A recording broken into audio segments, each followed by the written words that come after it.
Galactic Empire's savage broadcast, 50,000 executed, human diplomat calls for justice, HFY tale. The broadcast struck every corner of the galaxy like a thunderclap. The Zilverian Empire, infamous for its oppressive rule, had sent out a chilling message to all sentient species. A massive public execution was live-streamed across the interstellar network, displaying the deaths of 50,000 rebels who had dared to rise against the Empire's tyranny. The event was staged in a grand amphitheater on Zilver Prime, the Empire's capital. Rows upon rows of prisoners were shackled, their faces marked with exhaustion but unyielding defiance. The Emperor's holographic visage loomed overhead as he delivered a speech dripping with menace. Let this be a lesson to all who oppose the Empire. Resistance will not be tolerated. This is the price of rebellion. The executions were carried out methodically, with cold efficiency. The galaxy watched in horrified silence. Some governments condemned the act but dared not confront the Zilverian military juggernaut. Others feigned neutrality, fearful of drawing the Empire's wrath. But humanity reacted differently. In the sprawling Galactic Council chamber, an ancient, domed structure where representatives from hundreds of species debated and negotiated, the atmosphere was tense. The Zilverian ambassador, resplendent in his ceremonial robes, stood in the center of the chamber, defending the Empire's actions. Order must be maintained, the ambassador declared, his voice a serpentine hiss. These individuals were enemies of the state, traitors who sought to destabilize peace. The Empire acted within its rights. The room buzzed with murmurs of discontent, but none dared to openly challenge the Zilverians, none except one. Ambassador Kara Halstead, humanity's representative, rose from her seat. Her uniform was simple compared to the ornate garb of her peers, but her presence commanded attention. Peace, she said, her voice cutting through the noise like a blade. You call this atrocity peace? The systematic execution of 50,000 sentient beings? Their crime was daring to demand freedom. The Zilverian ambassador sneered. Human sentimentality is misplaced here, Ambassador Halstead. The Empire's methods ensure stability, a concept your fledgling race barely comprehends. Kara's fists clenched, but she held her composure. What you call stability, we call oppression, and what you broadcast to the galaxy wasn't a display of strength, it was a display of fear, fear of the people you claim to govern. The chamber erupted in murmurs. No one had dared speak so boldly against the Zilverians in centuries. The Zilverian ambassador's voice dripped with venom. You overstep, human, be mindful of your words. Kara stepped forward, her gaze unflinching. I choose my words carefully. Humanity will not stand by while you massacre innocents. We demand a formal investigation by the Galactic Council. If justice isn't served here, we will find other means. The room fell silent. Everyone understood what other means implied. The fallout from Kara's speech was immediate. While many council members privately supported her stance, they were too afraid to openly side against the Zilverians. The motion for an investigation narrowly passed, but the Zilverians blocked it with procedural delays and political maneuvering. Back on Earth, the broadcast had ignited a firestorm of outrage. Protests filled the streets of major cities, with citizens demanding action. Humanity's leaders, often cautious in galactic diplomacy, found themselves under immense pressure to act. Kara returned to Earth briefly to confer with the unified Earth government. Her face was grim as she addressed the gathered officials. The Council will stall until this massacre is forgotten, she said. If we want justice, we'll have to take matters into our own hands. A general spoke up. Are you suggesting we go to war with the Zilverians? That's suicide. Not war, Kara replied, but we can't let this stand. We need to send a message just as powerful as theirs. Months later, a covert human task force infiltrated Zilver Prime. Their mission wasn't to overthrow the Empire, that would take years of preparation, but to strike at its core. They hacked into the same broadcast network the Zilverians had used to showcase their brutality. This time, the galaxy watched a different scene. The task force had captured and safely evacuated dozens of surviving rebels from Zilverian prison camps. The broadcast showed the liberated prisoners, their voices telling stories of unspeakable torture and oppression. Kara Halstead appeared on screen, standing alongside them. Her tone was calm but resolute. The Zilverian Empire seeks to rule through fear. Humanity will not be intimidated. To those who suffer under their regime, you are not alone. To those who enforce their tyranny, your actions will not go unanswered. The broadcast ended with the human insignia, a stylized Earth encircled by stars. The galaxy erupted, the Zilverian Empire retaliated, but humanity was prepared. Through carefully coordinated diplomacy, Kara had secured alliances with smaller nations tired of Zilverian dominance. Human technology, adapted for asymmetric warfare, proved devastatingly effective. The tide began to turn. Kara's defiance had ignited a spark, and across the galaxy, resistance movements gained strength.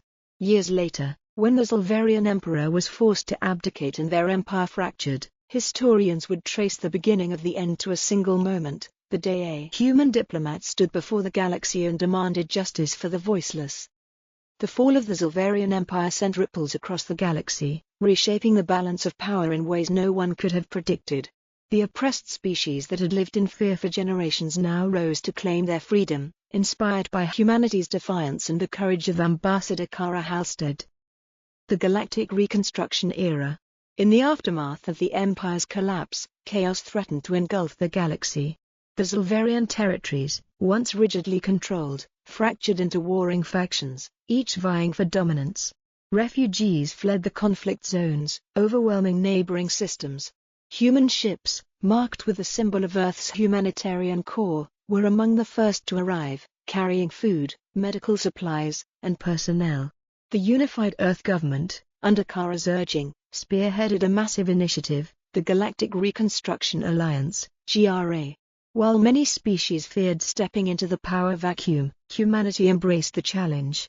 Peace isn't just the absence of war, Kara said in her inaugural address as the leader of the GRA. It's the presence of hope. And hope requires action. Allies turned leaders.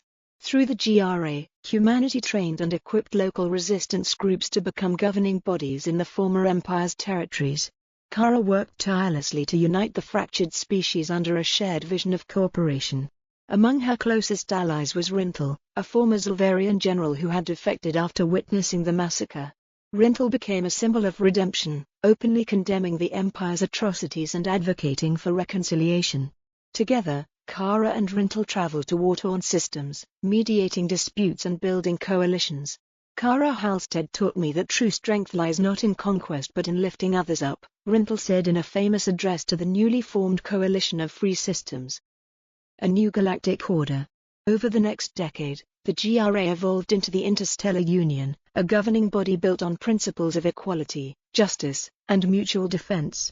It was a stark contrast to the Galactic Council, which had grown stagnant and corrupt during the Zilverian reign. Humanity's influence within the Union was undeniable, but Kara refused to let Earth dominate its policies. Instead, she insisted on shared leadership, ensuring that even the smallest voices were heard. When the first elections for Union leadership were held, Kara declined to run, citing the importance of stepping aside for others to lead. Rintel was elected as the Union's first president, a powerful testament to the galaxy's capacity for change. Kara's legacy. Years later, as Kara Halstead retired from public service, she returned to Earth, greeted by millions who saw her as a hero. Yet, she remained humble, insisting that the galaxy's transformation wasn't her achievement alone. The spark of justice was always there, she said in her farewell speech. Humanity didn't create it, we only fanned the flames. Epilogue, a beacon among the stars. Long after Kara's passing, her legacy endured.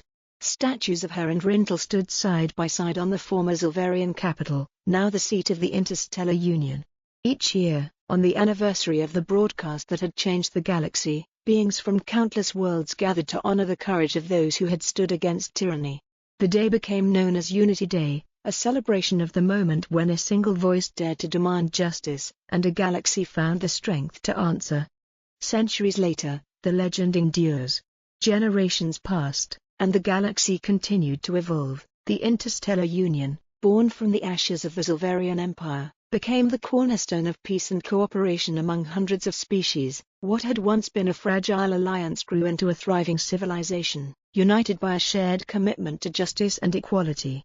Humanity, despite its relatively small numbers compared to other species, remained a respected and vital force within the Union. Earth was no longer the center of galactic politics, but its influence was woven into the fabric of the Union's principles. The story of Kara Halstead and the defiance of humanity became legend, told in classrooms and at celebrations across the stars. A new generation of leaders. One such classroom was aboard the Unity Star, a massive interstellar station orbiting a rebuilt Silver Prime. The station served as the Union's center of education and diplomacy, hosting beings from across the galaxy. In a lecture hall filled with students, scales, feathers, fur, and skin of every imaginable color, a young human professor began her lesson. "Today, we'll discuss the Kara Halstead broadcast," she said, activating a hologram that played the iconic footage of Kara standing defiantly in the Galactic Council chamber. A Xylithian student raised a hand. "Professor, is it true that the broadcast was almost silenced by the Zilverians?" The professor nodded. "Yes, it's true. The Zilverians attempted to jam the transmission, but the human task force outsmarted them, using their own network against them. It was a technological marvel, and a testament to humanity's resourcefulness." Another student, a young Zilverian with pale, shimmering scales, spoke up hesitantly. "As someone descended from the Empire, I sometimes wonder, do others still blame us for what happened?" The professor smiled kindly. "History doesn't blame individuals for the actions of their ancestors. What matters is how we learn from the past. Your people's commitment to the Union today shows how far you've come. That's the real legacy of Kara Halstead and those who fought for justice, not division, but unity." The Discovery. Elsewhere on Silver Prime, a team of archaeologists was exploring the ruins of the old Imperial Palace. Beneath layers of collapsed stone and twisted metal, they unearthed a sealed chamber. Inside, they found a relic, a data crystal encoded with a personal message from the last Zilverian emperor.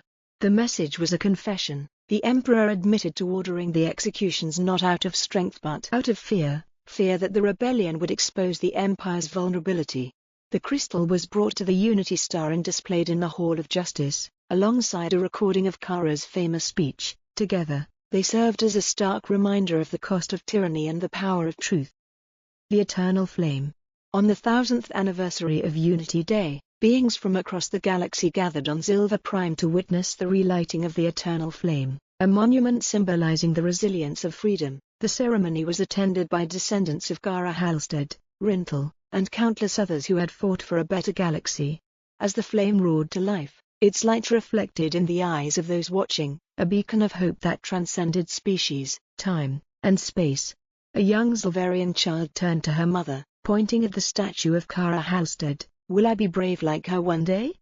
Her mother smiled and wrapped an arm around her. "Bravery isn't about being unafraid, it's about standing up for what's right, even when you're scared. And yes, little one, you already have that bravery within you." And so, the story of Kara Halstead continued to inspire, reminding the galaxy that even in the darkest times, one voice can light the way. Centuries later, the legend endures,